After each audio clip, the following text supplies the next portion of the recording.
안녕하세요.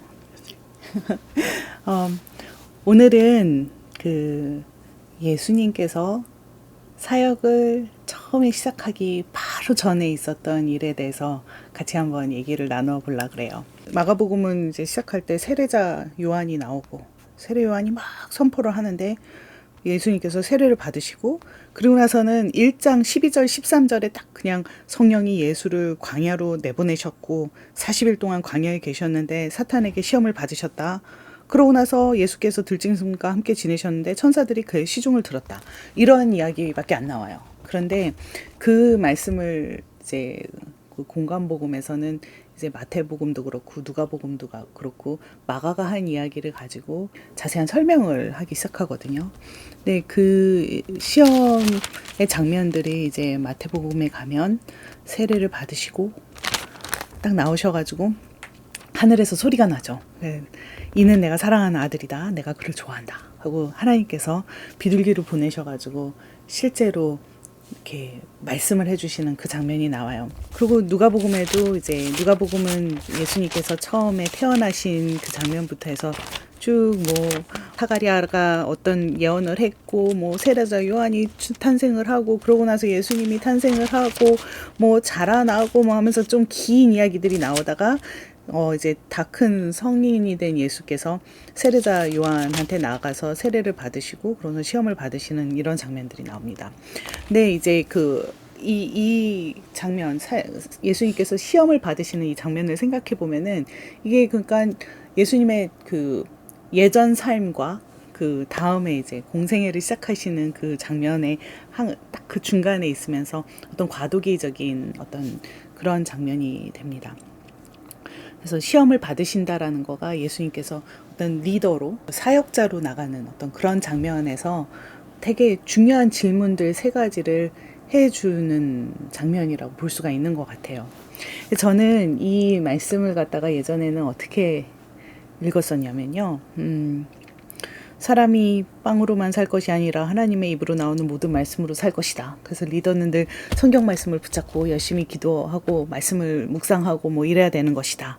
그리고 여기서 뛰어내려봐라. 그러면은 그렇게 교만하지 말아야 되고 뭐 이런 것들. 그리고 엎드려서 절을 하면 뭐 이러는 것이 뭐 이제 되게 여러 가지 해석이 있었던 것 같아요. 이미 예전에 뭐 선악과를 따먹고 인류가 타락을 하면서 그러면서 모든 권세가 다 뭐 사탄한테 넘어갔고 뭐 이런 해석부터 해서 여러 가지 해석들 그것들을 갖다가 예수님께서 다시 쟁취하기 위해서 오셨는데 뭐 이런 여러 가지 그 신학적인 해석들을 들었던 것 같아요. 그런데 그런 해석들이 아닌 이 장면이 예수님께서 리더로 나오시기 위해서 받고 있는 되게 중요한 질문들 몇 개를 받는 거다. 이렇게 놓고 생각을 하면은 약간 다르게 읽힐 수 있는 장면인 것 같아요. 제가 오늘 사실 소개해드리고 싶은 거는 이 하비 콕스라는 윤리학자가 계시거든요. 이제 하버드에서 가르치시던 분인데 When Jesus Came to Harvard가 사실 우리나라 말로도 번역된 걸로 알고 있어요. 예수님께서 하버드에 오셨을 땐가 뭐 이런 식으로 번역이 되어 있는데 이거는 이제 하비 콕스 교수님이 하버드 학부생들을 가르치면서 그때 이제 예수라는 수업을 가르치신 거예요. 거기 안에서 학생들하고 대화했던 내용, 거기서 가르치셨던 내용 이런 것들이 나오는데 여기에서 나오는 이분의 이 마태복음 4장에 대한 그 해석을 제 나름대로 제가 그거를 듣고 그분이 하시는 말씀을 듣고 제가 소화한 내용을 한번 얘기를 해보려고 합니다. 이 세 가지 질문 중에 첫 번째가 내가 하나님의 아들이거든 이 돌들에게 빵이 되라고 말해보아라 라고 하는 거예요. 그리고 거기에 대해서 예수님께서 대답하신 거는 성경에 기록하기를 사람이 빵으로만 살 것이 아니라 하나님의 입에서 나오는 모든 말씀으로 살 것이다. 이렇게 말을 합니다. 이 빵이 뭐고 이 돌이 뭐냐, 돌이 뭐고 빵이 뭐고 그리고 말씀이 뭐냐 이렇게 생각을 해봤을 때 돌이라는 게 이게 굉장히 구체적인 존재잖아요. 그냥 너무너무 딱딱하고 손에 쥐어지는. 네, 사실 빵도 결국 이 되게 구체적인 것들을 갖다가 매우 구체적인 다른 것으로 만들어 봐라. 빵으로 만들어 봐라. 확실한 거. 그리고 내가 직접 나의 오감을 갖고 경험할 수 있는 무엇인가로 만들라는 거죠. 그래서 그것을 너가 창출해내야 되는 것이 아니냐. 확실한 거. 이런 것들을 하라는 어떤 요구가 사탄이 했던 첫 번째 요구라고 콕스는 해석을 합니다. 그렇다면은 그거에 대조돼서 예수님께서 하시는 대답은 사람이 빵으로 살 것이 아니라 하나님의 입에서 나오는 모든 말씀으로 살 것이라고 했을 때 그거는 어떤 이런 확실한 것이 아니라 오히려 보면은 애매모호한 모호성, 불확실성 어떤 이런 것들을 이야기하는 것일 거라는 거예요. 그렇게 말씀을 드리면 제 생각에는 하고서는 좀 이상하다고 생각하시는 분들도 있을 것 같아요. 그 하나님의 말씀이라는 게 확실한 것이 아니냐. 우리는 하나님의 말씀에 대한 확신을 갖고 사는 게 아닌가. 그런데 실제로 하나님의 말씀은 그리고 예수님께서 말씀하시는 거가 모든 말씀으로 사는 것이지 한 가지 말씀을 갖고 사는 게 아니거든요. 근데 우리가 확신이라는 것들은 되게 단순해야 돼요. 확신을 가지려면 되게 단순하고 하나 아니면은 뭔가 구체적이고 이런 것들에 대한 우리가 확신을 갖고 사는 것 같아요. 그래서 확신을 가지려면은 어떤 여러 가지를 놓고 있는 어떤 복합성을 우리가 이야기하는 것이 아니고 무언가 순수하고 무언가 단순하고 그리고 이해하기 쉽고 이런 것들이 있을 때 우리가 확신을 갖는 것 같아요. 근데 예수님이 하시는 얘기는 모든 말씀, 여러 가지들을 하나님께서 정말 많은 말씀을 해주셨는데 그 모든 말씀들을 다 쥐고 있는 것이 그렇게 사는 것이 하나님의 입에서 나오는 모든 말씀으로 사는 것이다라고 이야기를 하시는 거죠. 저는 말씀을 볼 때요. 어떤 때는 저는 정말 이 말씀에 대해서 거의 반대 말씀을 하시는 거가 성경 안에 잘 뒤져보면 어디선가 튀어나오더라고요. 그리고 약간 완전히 반대 대칭은 아니더라도 약간 이거랑 이렇게 둘을 놓고 보면은 약간 다른데 하는 것들 이런 것들이 계속 성경 안에는 다 들어있거든요. 우리 성서 안에 많은 것들이 들어있는데 그런 것들의 어떤 모호성을 갖고 사는 것이 어떻게 보면은 예수님께서 이야기하시는 사람이 사는 방법이라고 얘기를 하시는 것 같아요. 리더가 사는 방법. 모호성을 갖고서는 살 수 있느냐라고 했을 때 예수님이 나는 그렇게 살 거다라고 이야기하신 게 아닌가 싶은 거예요. 이 말씀을 읽으면서 사실 머릿속에 계속 돌고 있는 다른 하나님의 말씀은 열왕기상에 나오는 그 시내산의 엘리야가 자꾸 생각이 나요. 그 엘리야가 사실 굉장히 확신에 가득 찼던 사람이거든요. 그래서 바알을 섬기는 선지자들과 대결을 하잖아요. 대결을 하고 그때 정말로 어떻게 이렇게 구체적으로 확신에 찬 사람이 있을 수가 없어요. 그리고 거기 안에서 니네 신은 어디 갔냐? 화장실 갔나 봐. 이러면서 놀려먹을 수 있을 정도로 하나님에 대한 확신이 강했고 그리고 그런 것들의 어떤 화신 같은 그런 역할들을 하게 됩니다. 근데 묘하게도 그 일이 일어나고 나서 이 이세벨 여왕과 아합이 쫓아다니죠. 그래가지고 모든 자기가 데리고 왔던 여러 선지자들을 죽이려고 하는 것. 그리고 그러면서 이제 쫓기는 존재가 되고 나서는 엘리야가 사실 이 확신들을 거의 다 잃어버려요. 그리고 어마어마한 우울증에 빠지는 그런 장면들이 나옵니다. 근데 여기에서 하나님께서 그 엘리야를 결국 만나주시는 어떤 과정들이 있어요. 거기에서 이제 로뎀나무 밑에서 밥도 먹이시고 이런 여러 가지가 있는데 결국 이제 진짜로 만나는 장면은 산에 가라. 그리고 거기에서 이제 너는 곧 나 주가 지나갈 것이 너는 가서 산 위에 주 앞에 서 있어라. 그러고서는 그 엘리야를 우울증에 가득 차가지고 일어나지도 못하겠다는 어떤 그런 선지자를 갖다가 산 위에다 세워놓으세요. 그리고 이제 그 다음에 여러 가지 일들이 일어나죠. 그래서 크고 강한 바람이 주님 앞에서 산을 쪼개고 바위를 부쉈어요. 그러니까는 돌멩이 같은 일들이 일어나는 거죠. 구체적인 일들이 일어나고, 그리고 바람이 지나가고 지진도 일어나고, 거기 한 그 뭐 또 뭐가 일어나죠? 불도 지나가요.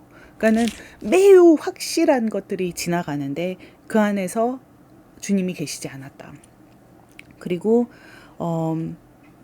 그때 이제 조용하고 부드럽고 조용한 소리, 어떻게 보면은 있는지도 모르겠고 없을 수도 있는 소리가 지나가는데, 그 소리가 애매모호했던 그 목소리가 하나님의 목소리였고, 그 목소리가 하는 거는 엘리야야 너는 여기에서 무엇을 하고 있느냐. 그러니까 엘리야가 나는 엘리야 이렇게 질문을 하셨죠. 되게 무엇을 하고 있느냐. 사실 또 거기 가서 서 있어라 그래서 서 있었는데 너는 여기서 무엇을 하고 있느냐. 그랬을 때 엘리야가 대답하는 거가 뭐라고 하냐면, 나는 이제까지 주 만군의 하나님만 열정적으로 섬겼습니다. 그러나 이스라엘 자손은 주님과 맺은 언약을 버리고 주님의 제단을 헐었으며 주님의 예언자들을 칼로 쳐 죽였습니다. 이제 나만 홀로 남아있는데 그들은 내 목숨마저도 앗아 없애려고 찾고 있습니다. 그래서 사실은 그 되게 구체적인 대답을 하는 거예요. 지금 나는 확신을 갖고 주님을 따라다녔는데 지금 다 나를 죽이려고 쫓아다니고 있어요. 그 어떤 현실적인 구체성을 제시를 하는 거죠. 근데 거기에 대해서 주님께서 말씀하시는 거는 사실 그랬니 뭐 이러고선 공감을 해주시는 것도 아니고, 그래 네 말이 맞아 이러고선 인정을 해주시는 것도 아니고, 주님께서 그에게 말씀하시는 거는 너는 돌이켜 광야길로 해서 다마스쿠스로 가거라. 거기에 이르거든 하사엘에게 기름을 부어서 시리아의 왕으로 삼고 세우고, 뭐 이런 그냥 완전히 엘리야가 하고 있는 말에 대해서 거의 동문서답 같은 완전히 다른 이야기를 하시는 거예요. 그래서 가서 이러고 너는 이것도 해봐라 저것도 해봐라 뭐 이렇게 하면서 무언가 어떤 되게 복잡한 어떤 태스크를 주시면서 그냥 글로 가봐 이렇게 이야기를 하시는 거예요. 그러니까 이게 어떤 엘리야가 갖고 싶어하는 어떤 확실하고 구체적인 것들을 주지 않으시는 거죠. 주지 않으시고 그냥 이렇게 다른 여정이 생길 거야. 이런 일들이 일어날 거야. 너 이런 데 가가지고 한번 참여해봐 하면서 어떤 훨씬 더 복잡한 태스크 안에 그냥 던져주시는 애매모호함을 보여주시는 거가 사실 하나님께서 엘리야한테 요구하셨던 리더십인 거죠. 저는 어떻게 보면은 여기에서 말씀하시는 사람이 빵으로만 살 것이 아니라 하나님의 입에서 나오는 모든 말씀으로 산다라는 것은 어떤 이런 복잡한 과정에 들어가서 너가 그 애매모호함을 버텨내는 리더가 될 수 있느냐라는 질문에 대한 답이라고 생각을 합니다. 그 다음에 이제 예수님께서 두 번째로 이제 받으신 질문은 내가 하나님의 아들이거든 여기서 뛰어내려 보아라. 성경이 기록하기를 하나님이 너를 위하여 자기 천사들에게 명하실 것이다. 그리고 그들이 손으로 너를 떠받쳐서 너의 발이 돌에 부딪히지 않게 할 것이다. 라고 하였다는 거예요. 이거는 실제로 진짜로 성경에 나오는 말씀이거든요. 그래서 사탄이 하는 얘기가 너가 뛰어내리면 이런 일이 일어날 거지 않냐. 이렇게 이야기를 하는 건데, 이거는 뭐 콕스가 하는 이야기가 아마 우리가 보통 해석하는 거랑 다르지 않은 것 같아요. 인정을 원하는 거죠. 사람들의 인정. 네가 어떤 걸 잘하면은 거기에 대해서 사람들이 떠받쳐주면서 인정해주는 것들을 리더는 찾는다는 거죠. 이것도 참 근데 기가 막히게 어려운 태스크라고 저는 생각해요. 사람들이 나를 좋아해 줬으면 좋겠다. 내가 사람들한테 비판을 받고 싶지 않다. 나는 사람들이 내가 하는 설교에 아멘으로 화답을 해줬으면 좋겠고, 나는 그들의 인정을 받기 위해서 설교를 하는 내내 한 사람 한 사람의 눈을 쳐다보면 너가 내가 하는 말을 인정해 줄 거니 라고 바라보고 있는 어떤 리더의 모습들이, 사실 예수님께서 얘기하시는 거는 너네 그렇게 살 거니? 라고 물어본다는 거죠. 그러니까 너도 그걸 원하지 않니? 수많은 사람들이 쫓아와서 예수님의 말씀을 듣고 계속 쫓아다니고 예수님을 쫓아다니면서 병을 고쳐달라고 하고 그리고 결국에는 오병이어의 기적을 베푸시고 이러는 모든 사건들이 일어날 때 너가 찾는 것이 결국 그들의 인정 아니겠니? 라고 이야기를 하는 사탄의 목소리인 거죠. 악마가 그거를 이야기를 하는 건데 거기에 대해서 예수님께서 대답하시는 거는 주 너의 하나님을 시험하지 말라. 그래서 그 중심 내가 인정을 받지 않고도 내가 하고 있는 일에 중심을 잡겠는가 이 이야기를 한다라는 거죠.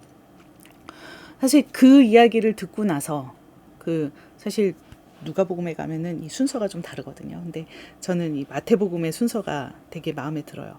이런 질문을 받고 나서 악마가 예수를 매우 높은 산으로 데려가서 세상의 모든 나라와 그 영광을 보여주고 내가 나에게 엎드려서 절을 하면 이 모든 것을 내게 주겠다라고 이야기를 하는 거죠. 이 이야기를 할 때 하비 콕스가 하는 얘기는 저는 그 얘기 듣고 참 뼈를 맞은 것 같았는데 무언가 하나님의 일을 하겠다고 별짓 다 해보는 거예요. 여기 가서 두들겨보고 저기 가서 두들겨보고 가가지고 피켓팅하고 뭐 하면서 해야 될 정의를 이루기 위해서 하나님의 일을 하기 위해서 이것저것 다 했는데 끝도 없이 좌절될 때가 있잖아요. 저는 이 말씀에 대해서 하비 콕스가 했던 이야기가 정말 뼈 때리게 아프게 다가왔었는데 여기에서 악마가 세상의 모든 것들을 보여줬다라는 거가 어떤 세상의 모든 것들의 끝을 보여줬다. 이제 이런 식으로 해석할 수 있는 것 같아요. 그 사역을 하다 보면 정말 하나님의 뜻이 이걸 거야 라고 생각을 해서 그래서 정말 뭔가 그 정의를 위해서 하나님의 공의를 위해서 하나님의 사랑을 위해서 막 리더들이 최선을 다해가지고 이것저것 다 시도를 해본다는 거죠. 그래가지고 뭐 정말 한 사람 한 사람을 붙잡고 설득도 해보고 설교도 해보고 그리고 실제로 나가가지고 현장에 가가지고 뭔가 활동을 해보고 그리고 어디 그 리더십들을 찾아가서 설득도 해보고 피켓팅도 해보고 저항도 해보고 모든 것들을 하는데 해도 해결이 안 나는 도대체 하나님께서 왜 나한테 이런 마음을 주시고 그러면서도 끝까지 이렇게 이루어주지 않으시는가. 이런 순간이 사실은 이 지점이 악마한테 속했다라고 느껴지는 지점이라는 거죠. 이거는 하나님 것이 아닌가. 그 모든 것들을 다 해봤는데 안 되는 그 순간에 나는 못할 것 같아. 라고 포기하는 거. 그것이 악마한테 절을 하는 장면이라는 거예요. 하나님의 뜻은 이루어지지 않을 거야. 하나님의 뜻은 여기까지야. 그 다음에 나는 포기해. 라고 하는 것이 사탄에게 모든 것들을 넘겨주는 그 순간이라는 거죠. 그때 이제 예수님께서 하시는 이야기가 사탄아 물러가라. 성경에 기록하기를 주 너의 하나님께 경배하고 그분만을 섬겨라 라고 하였다라는 거예요. 그때 악마가 물러가고 천사들이 와서 예수께 시중을 들었다라고 합니다. 그래서 그 어떤 좌절의 순간에 리더는 어느 지점에 서 있을 것인가. 좌절해가지고 내가 원했던 모든 것들이 다 안 되는 그 순간에도 나는 하나님을 섬길 것인가. 이야기를 하는 것이 그 시험들. 그러면서 이 세 가지 지점들을 점검을 하시고 이제 나는 시작을 하겠다라고 마음을 먹고 나오신 예수님을 그려주는 장면이 이 마태복음의 그 시험을 받는 장면이라고 하시더라고요. 그러고 나서 예수님은 그 다음에 곧장 들으시는 말이 뭐냐면은 요한이 잡혀갔다. 내가 세례받았던 요한이 잡혀갔고 나는 그렇기 때문에 사역을 시작을 해야 되고 그래서 가시는 곳이 어떤 그 중심으로 가시는 거가 아니라 시골 깡촌으로 가셔가지고 갈릴리에서부터 말씀을 선포하시면서 사역을 시작하십니다. 저는 이렇게 이런 질문들을 그냥 모든 어른들이 리더십을 가지고 무언가를 하고 계시는 모든 사역자들이 모든 기독교인들이 한번 들여다봤으면 좋겠는 그런 질문들인 것 같아요. 그리고 이 질문들은 그냥 다시 만날 때마다 뼈를 때리더라고요. 하나님의 뜻에 따라 산다라는 것, 이런 것들을 고민하는 질문들이라고 생각을 합니다. 네, 제가 오늘 나누려고 생각했던 건 이 지점까지예요. 어떤 생각이 드셨나요? 리더십이라는 키워드로 또 봤을 때, 요게 이렇게 이런 어떤 훈련 이런 게 필요한 그런 맥락으로 읽혀지는 것도 좀 좋았고, 근데 이제 어떻게 보면 신앙의 우리 키포인트가 되는 예수님도 그래, 훈련을 해야 되는 존재. 여기서 네. 언어로는 예수님이 뭐 성령이 이끌려 가서 그렇게 어떻게 보면 이제 영이나 사탄이나 이런 캐릭터를 가지고 이거 하는 모습이 예수님도 어쨌든 그렇게 끌려가야 하고 또 시험을 받아야 하고 그런 존재로 묘사를 하는 게 또 새롭게 와닿았고 네. 또 이게 신학적으로 보면 어떻게 보면 사실 예수의 삶 자체가 이렇게 테스트라는 과정으로 보면은 그런 맥락일 것 같은 거예요. 예수님도 충분히 어떤 소유라든지 군중의 명예라든지 아니면 권력을 통해서 뭔가를 할 수 있는 어떤 순간의 어떤 선택할 수 있는 그런 과정들이 쭉 있는데, 맞죠. 이제 그 사이를 한 걸음 뒤로 물러서면서 아까 말씀하신 그 모호한 하나님의 길을 이제 가야 하는 그 과정, 그것을 이렇게 시험과 사탄과 이런 캐릭터로 신앙 고백을 다시 쓸 때 이렇게 짧은 이런 서사로 다시 이걸 압축할 수도 있겠구나.